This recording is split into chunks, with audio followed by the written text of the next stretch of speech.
this is basically the entire apartment. So once you walk in, on the left, I have my bag things over there, sofa, mats and mirror, and my keyboard here, which is just for decor. I bought it and I basically haven't used it, so I need to get on that. And straight ahead, we have a shelf. So on the shelf, I have some basic things like bags, painting, books, things like that. And then I have my little TV area here. This lovely projector came with the apartment and table. I have my computer table here where I get most of my work done. And here comes my closet. It's not a closet, it's just a rack. But it does what it needs to do. Yeah, and I bought this little table here so I can put like some stuff inside, my makeup, things like that. Then I have a bench slash indoor balcony vibe going on here. So I hang my clothes, sit by the window, look outside, I have a great view. And then my bed. Next part, I have this door here. I like this door because it separates my living and bedroom area from my kitchen and bathroom. So let's open this. Oh. All right, cool. And here we are. I don't have a kitchen in this apartment. So I built this stand here to hold my like products that I brought back from my other apartment. So I have like pots, any like oils, dressings, and plates. I just kept 2 sets in case I, wanted to eat out and eat in a plate, or I cook something. Just so having a set is a lot nicer. And then I have my little toaster oven, my oats, my kettle. Then I have my like hair products on this other mini shelf. And then below my kitchen is my washing machine.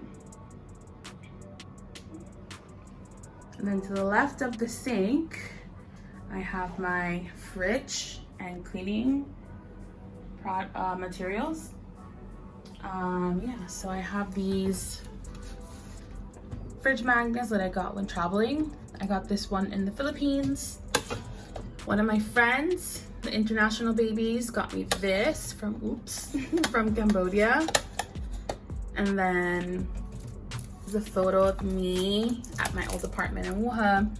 When COVID hit, we were not able to travel.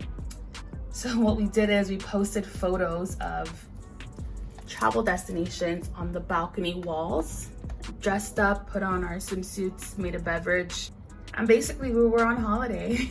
And here I have my hot plate and my pan. So because I don't have a kitchen, I use the hot plate whenever I want to cook or heat up food. And then the last spot, oh wait a minute, this is my water heater here. So once you run the water, it automatically turns on, like so.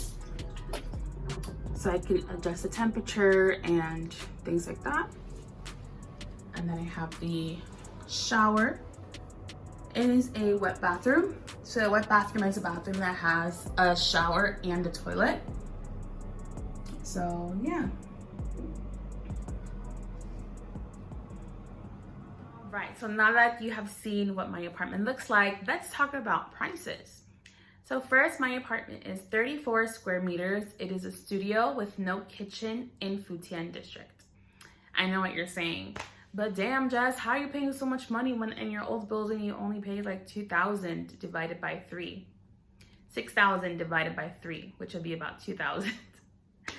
Well, I live now in Futian. I live in downtown in a very central area, and Shenzhen is a first-tier city. So the closer you live to downtown, the more your rent can increase. So it really is up to you how close you want to live to work, how close you want to live to the city center, and what quality you're willing to accept to live in. Because I live in an apartment hotel, I pay a flat fee every month. And this flat fee includes my rent management fees, internet, and cleaning service. So every month I pay a flat fee of $5,080.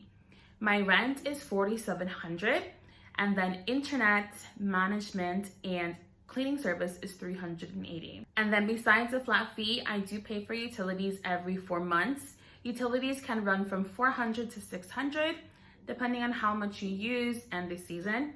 Obviously, if it's summertime, you're gonna use more water, more AC, so it'll be higher than the winter time. That's all I have for you today. If you like this video, give it a thumbs up, hit the subscribe button, and make sure to check out my previous China apartment tour, and I'll see you on the next video. Bye.